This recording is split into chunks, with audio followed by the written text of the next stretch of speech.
Bismillahirrahmanirrahim. Assalamu alaikum. Hope you will fine.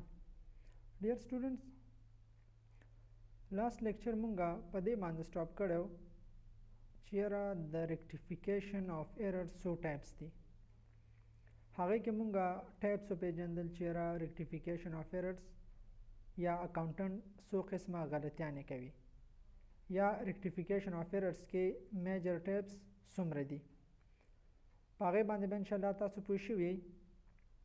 اوس موږ ماغه ټیپس دلته پریکټیکلی یا نومریکل کې سولف کوو.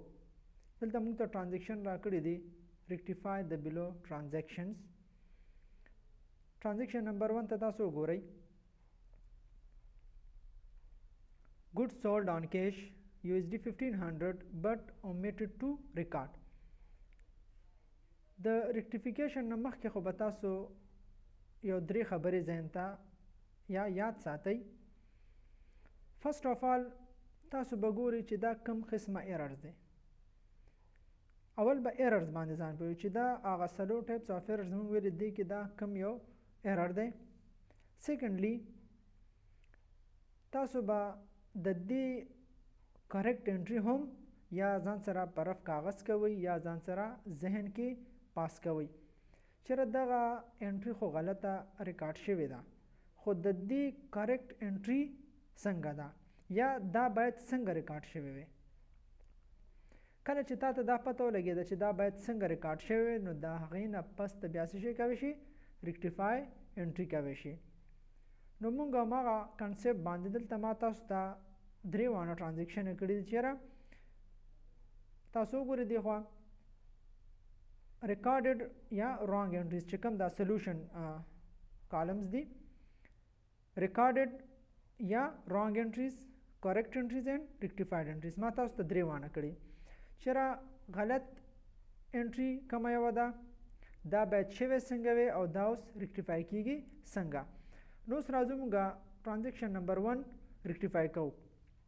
goods sold on cash USD 1500 but omitted to record.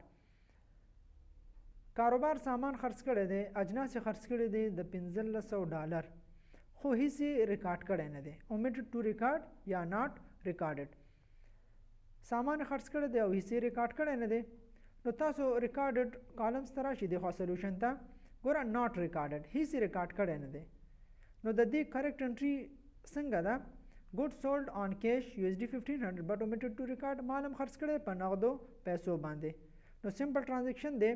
cash asset ته انکریز شو ډیبټ سیلز ریونیو دا انکریز شو کریډټ. نو cash to sale د دې کریکټ انټري داسې ده دا باید داسې ریکارډ شوی وي. نو اوس ادارې دا بیخي اګنور کړې ده ریکارډ کړې نه ده که هغه د هر څه د وجې د اګنور کړې وي ډیو ټو اني ریزن خو هیڅ ریکارډ کړی نه دی. نو دلته مونږ ریکټیفای انټري کوو خو چې ریکارډ کړی نه دی سمپل به تاسو هماغه انټري تاسو ریکټیفاید کوي یا هماغه انټري به تاسو ریکارډ کوي. کیش ټو سیل نو چې کیش ټو سیل مونږ ریکارډ کوو نو دغه انټري مونږ سره پاتې شوه. نو تاسو به ریکټیفاید انټري دغه شانتي انټري کوئ چې تاسو سره دا کریکټ انټري پاتې شي یا دا کریکټ انټري ته جوړه شي. نو ریکټیفیکیشن انټري به تاسو داسې کوئ چې تاسو سره دا کریکټ انټري ته جوړه شي.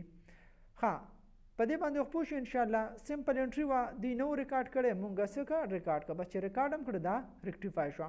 سیکنډ ټرانزیکشن goods sold on cash USD 300 but wrongly debited sales account and credited cash account.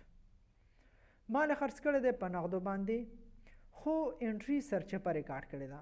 تاسو ته ما ویلو چې کله ته انټري غلطه ریکارډ کې سرچپه ریکارډ کې نو دا کوم ایررز دي پرنسپلز رولز خلاف کار کړی دی. ډیبټ په ځای کریډټ کړی دی او کریډټ په ځای ډیبټ کړی دی. تاسو وګورئ دې څنګه ریکارډ کړی دی. سولوشن ته راشئ. سیلز ټو کیش ریکارډ کړی دی. سیل ډیبټ کړی دی کیش کریډټ کړی دی. د دې انټري باید څنګه شوی وي کیش ډیبټ سیلز کریډټ دا کریکټ انټري ده خو دې څه شی کړی دی کیش کریډټ کړی دی او سیل ډیبټ کړی دی. نو الټا پرنسپل اپوزټ کار کړی دی. نو فرست اف آل تاسو ته ما ویل چې تاسو به اول ایررز پیژنئ. نو ایررز کوم یو دی ایررز اف پرنسپل ډیبټ په ځای کریډټ شوی دی او د کریډټ په ځای ډیبټ شوی دی. اوس راځو ریکټیفاید انټري ده. تاسو تمل چې تاسو به ریکټیفاید انټری داسې کوئ چې تاسو سره دغه کریکټ انټری ته جوړ شي. نو موږ به څه شو کو دلته به کیش واپس ډیبټ کو او سیلز به واپس کریډټ کو. دا خو صحیح شوله. خو پرنسپل ایررز کې تاسو یو خبر یاد ساتئ چې تاسو به اماونټ ډبل کوئ. څه شی به کوئ؟ اماونټ به ډبل کوئ. ځکه که چېرته زه بیرته دا انټري سرچپه کم او 300 کیش ډیبټ کم او 300 سیل کریډټ کم نو دا خو بالکل صفر شو. ډیبټ کریډټ سره ختم شو او کریډټ ډیبټ سره ختم شو نو اماونټ صفر شو. نو دا انټري خو هم کول غواړي که نه، دا کریکټ انټري.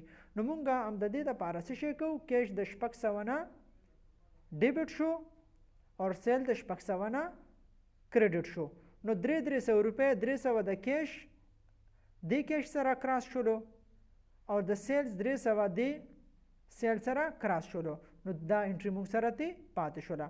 نو دغه د 600 نه 300 د دې رانګ انټري سره کراس شول او دا انټري موږ سره پاتې شوله. ها اوس راځو دریم ټرانزیکشن ته. پرچیز لینډ فار USD 10,000 has been debited to purchases account. دې ټرانزیکشن ته لږ غور وکړئ. Purchase land for USD 10,000 has been debited to purchase account. دلته ادارې اسټس اغستې دي، لینډ یې اغستی دی، خو رسولې چېرته دي؟ پرچیز اکاونټ کې. او تاسو ته فرست سیمسټر کې ما ویلو چې پرچیزز صرف اور صرف د ګوډز او مرچنډایز دپاره مونږه ډیبټ کوو، نور د اسټس دپاره مونږه دا نشو ډیبټ کوی. نو دلته دی اسټس اغستی دی خو اکاونټنټ غلطي څه شی کړی دی؟ د لینډ چې دی پرچیزز کې ډیبټ کړی دی. راشي سلوشن ته ګوره دې څنګه انټري کړې ده؟ ادارې پرچیز یې ډیبټ کړی دی، کیش یې کریډټ کړی دی. د دې کریکټ انټري څنګه وه؟ باید لینډ ډیبټ شوی وي او کیش کریډټ شوی دی. نو دلته کیش کې زموږ مشکل نشته، صرف څه شي کې دی؟ پرچیزز او لینډ کې مشکل دی. نو موږ به څه شي وکړو؟ پرچیز به بیرته کریډټ کو. پرچیز چې کریډټ کړو دا بیلنس یې 0 شو. څه به شي ډیبټ کو؟ لینډ. نو دلته لینډ ډیبټ پاتې شو. ګوره دلته ما تاسو ته یادو کړی دا پرچیزز دی ریکټیفاید انټري پرچیز سره څه شو؟ 0 شو. دلته لینډ ډیبټ پاتې شو او دلته کیش کریډټ پاتې شو. نو تاسو سره کوم انټري پاتې شو؟ دغه کریکټ انټري ته جوړه شو یا دا کریکټ انټري تاسو سره پاتې شوله. ها 4 نمبر ټرانزیکشن ته راشي تاسو.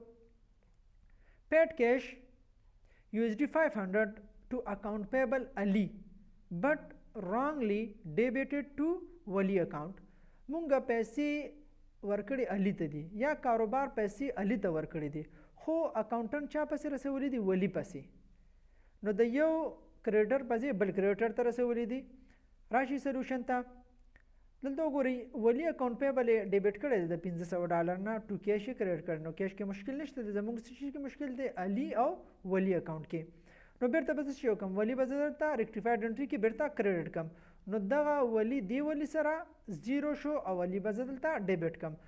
نو چې علي زه ډیبټ کړم او ولی کریډټ کړم نو دغه انټري به زموږ څه شي؟ ریکټیفای شي. نو دا کریډټ د ریکټیفیکیشن چې کوم کریډټ انټري ده دا به د رانګ انټري یا ریکارډ انټري ډیبټ سره 0 شي. دلته به علي اکاونټ پیبل ډیبټ پاتې شي په ریکټیفاید کې او دلته به په ریکارډ انټري خو دی کیش الریډي کریډټ کړو. نو دلته ګوره ریکټیفاید کې علي اکاونټ پیبل ډیبټ او دلته ریکارډ انټري کې کیش کریډټ. نو موږ سره دغه انټري ته جوړه شو کنه. ګوره اکاونټ پیبل علي ډیبټ کیش کریډټ.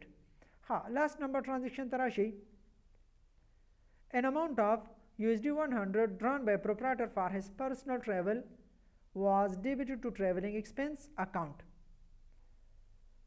اونر یا مالک چې دی د ادارې نه $100 ویستی دي خپل پرسنل ټریول دپاره، شخصي مصرف یې کړی دی خو ادارې څه شی کړي دي؟ د ادارې ټریول ایکسپنس اکاونټ ته رسولی. دا غلط دی.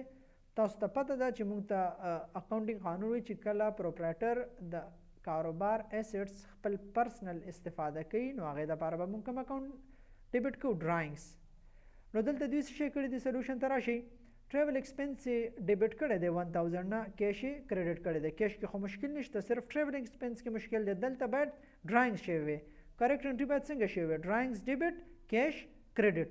خو دې څه شی کړی؟ ټریول یې ډیبټ کړی دی او کیش یې کریډټ کړی دی. موږ به څنګه ریکټیفای کړو چې دلته به ډرایینګس ډیبټ کړو، ټریول به واپس کریډټ کو نو ډیبټ کریډټ سره 0 شو دلته موږ سره ډراینګز پاتې شو او ریکارډډ کې موږ سره کیش پاتې شو نو تاسو سره دغه انټری ته جوړه شو نو ډراینګز ډیبټ کیش کریډټ په دې باندې تاسو پریکټیس وکړئ ان شاء الله چې پوه شئ به که بیا هم څه مشکل تاسو کانټیکټ کوئ شئ کم ټرانزیکشن باندې تاسو ته کنفیوژن یا کم ټرانزیکشن باندې تاسو نه وي پوه شوي تاسو کانټیکټ وکړئ هغه به ان شاء الله موږ تاسو ته سولف کو اوکې thank you best of luck